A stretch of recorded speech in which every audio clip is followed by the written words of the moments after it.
আপোনালোকে চাওক, যিমান ছোৱালীয়ে মেট্ৰিক পাছ কৰিব চবটো কলেজত নাযাব, ঘৰত টকা পইচাৰ অসুবিধা আছে। এইবাৰ আমি বিনামূলীয়া নামভৰ্তিও কৰি দিম আৰু কলেজত যোৱা ছোৱালীজনীৰ বেংক একাউণ্টতো মামাই 10,000 টকা সোমাই দিব।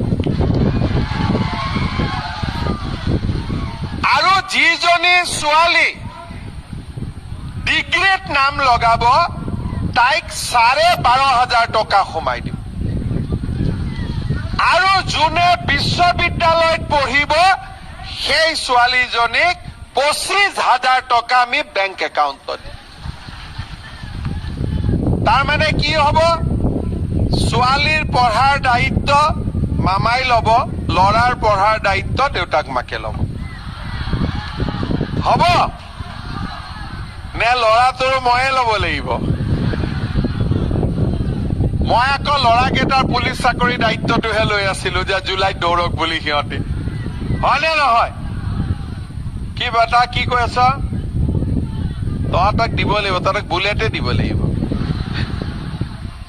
ছোৱালীক স্কুটি দি তোক বুলেট দিব লাগিব। ৰহ, তহঁতি আকৌ বুলেট দিলে পিছত ছোৱালীহে উঠাবি, মা দেউতাকতো নুঠাও। যি লৰাই কবি যে আমাৰ বুলেটৰ পিছত আমাৰ মা উঠিব, ই বুলেট পাব, কিন্তু কোনে উঠাব কথা এটা কম। এতিয়া মেট্ৰিকৰ ৰিজাল্ট দিব, কোন তাৰিখে দিব? 19, 20, 21 তাৰিখ মানে মেট্ৰিকৰ ৰিজাল্ট দিব।